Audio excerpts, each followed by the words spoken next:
bugün Kazman'a kayyum atanmasının orada yaşayan halkların iradesine vurulan bir darbe olduğunu söyleyelim. Kars kozmopolit bir yer. Kürtlerin, Türkmenlerin, Terekemelerin, Azerilerin, orada yaşadığı Alevilerin, Sunnilerin, Caferilerin bir arada yaşadığı çok kadim bir kent. Ama gidin görün Kars ne halde? İçler acısı. Gerçek anlamda içler acısı. Onunla denk olan bütün kentler Avrupa'ya gidin bakın.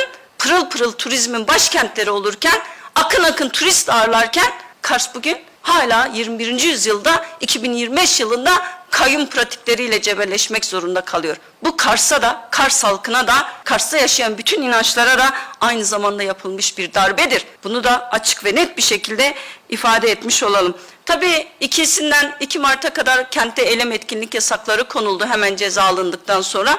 Bununla da yetinmedi emniyet. Köylerden ilçe merkezine gelen yollara toprak döşemişler.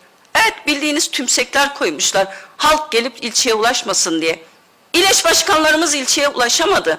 Kenti zapturap almışlar. Bütün kentte eylem etkinlik yasağı. Kanuna uygun mu? Hayır değil. Bütün kenti kapsayan ve bütün eylemler diye sayarak eylemleri yasaklayabilirler mi? Hayır.